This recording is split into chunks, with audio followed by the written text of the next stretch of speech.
Imagine this. You pull into your driveway after a grueling day at work, dreaming of nothing more than collapsing on your couch with a cold drink in hand. But as you step out of your car, the first thing that hits you is the blaring music, thumping bass that rattles your windows. Then the laughter, loud and obnoxious, spilling from your backyard. Your heart drops. You rush around the side of the house, and there she is, HOA Karen, the self-appointed queen of the neighborhood, lounging in your pool like it's her personal resort, surrounded by a gaggle of strangers sipping cocktails from your glassware. She's already there, hosting guests, like she owned the place. And in that moment, you realize this isn't just an annoyance, it's war.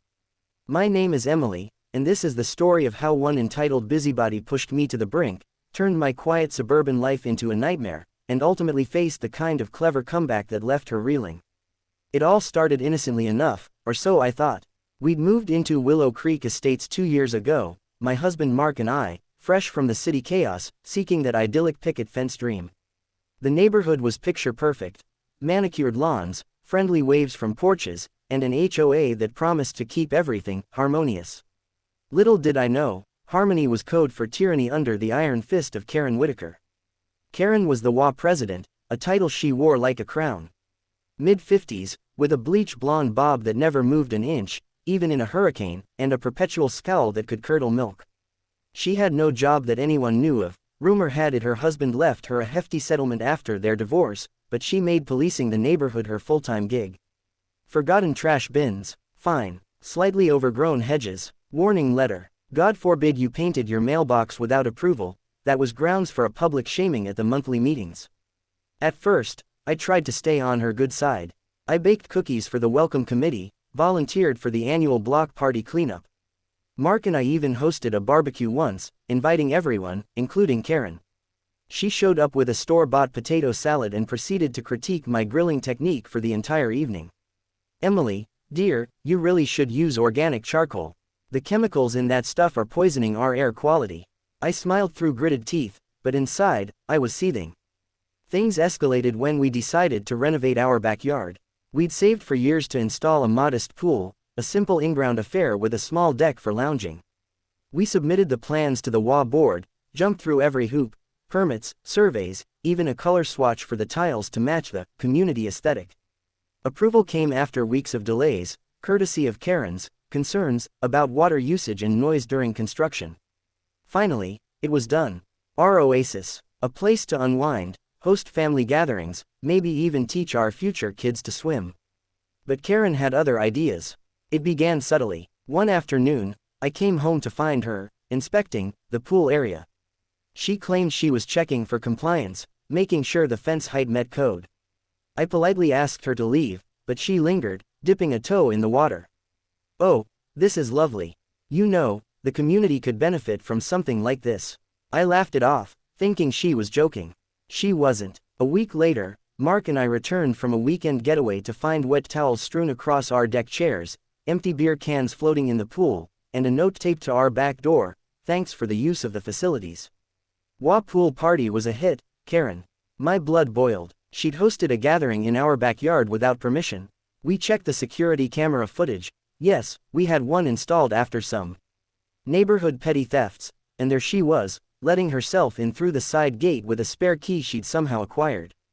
Dozens of people, none of whom we recognized, splashing around, barbecuing on our grill. I confronted her that evening, marching over to her pristine colonial-style house across the street. She answered the door in a silk robe, martini in hand, as if I'd interrupted her spa night. Emily, what's the fuss? The HOA bylaws state that common areas can be used for community events. Our backyard isn't a common area. I snapped, my voice shaking with rage. She smirked. Well, technically, since it's visible from the street and impacts the neighborhood's appeal, it falls under shared aesthetic oversight.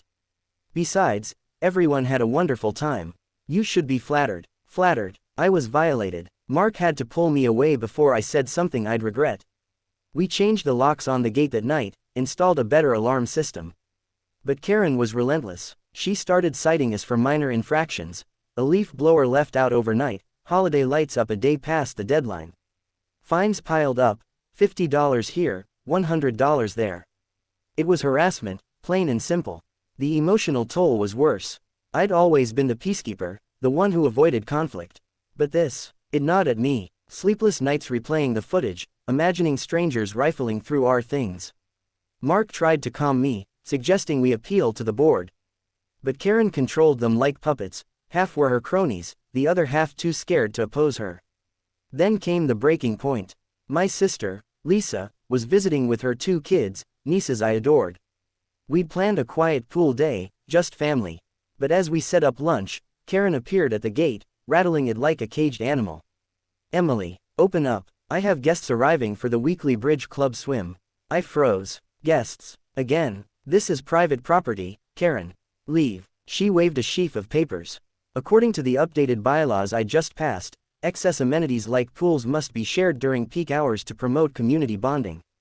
It's for the greater good. Updated bylaws. She'd rewritten the rules overnight. Lisa ushered the kids inside as I dialed the police. Non-emergency, but still. Officers arrived, took statements, but Karen played the victim. I'm just trying to foster unity, officers. These newcomers are so territorial. They left with warnings for both sides, no charges, just, work it out. But that night, as I sobbed in Mark's arms, something shifted. The anger turned to resolve.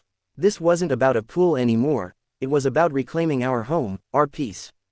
And if Karen wanted war, she'd get it, with brains, not brawn. I started digging, hours poring over HOA documents, state laws on homeowner associations. Turns out, Karen's updates weren't properly ratified, no quorum at the meeting, no notice to residents. That was strike one. Then I discovered her financials. As president, she handled the dues. A little sleuthing, public records, neighbor chats, revealed discrepancies. Funds meant for park maintenance had vanished, coinciding with her new luxury SUV. But I needed proof. I rallied allies quietly. Mrs. Jenkins next door, who'd been fined for her cat wandering. The Patels down the block, cited for Diwali lights. We formed a secret group chat, Operation Dethrone Karen. We attended the next HOA meeting en masse, armed with questions. Karen tried to shut us down, but we persisted. Where's the audit for last year's budget?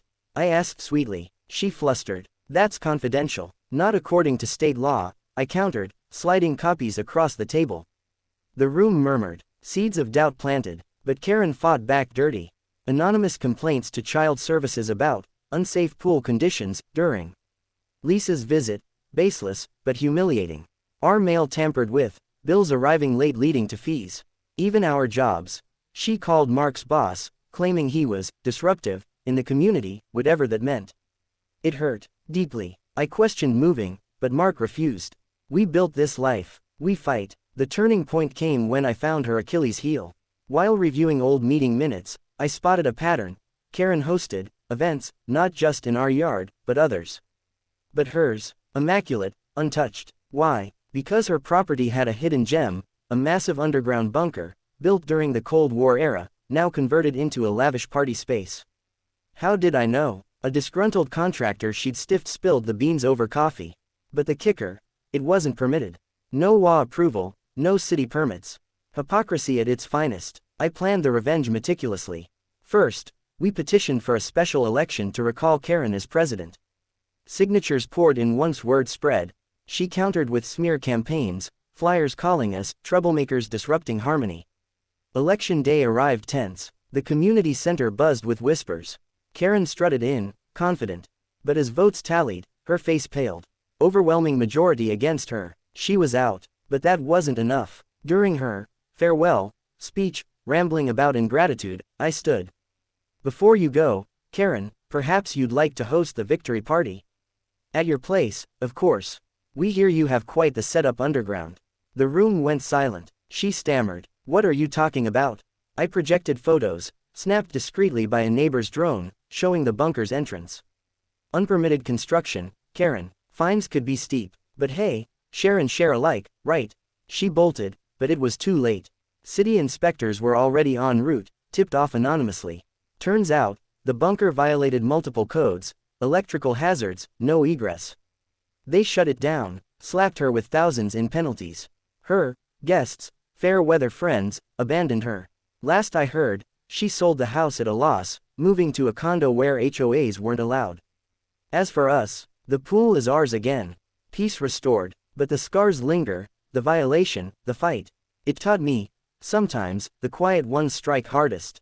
And entitlement, it always crumbles under truth. Now, standing by the water's edge, watching the sunset ripple, I feel empowered. No more doormat. If another Karen rises, we'll be ready. Because home isn't just a place, it's worth defending.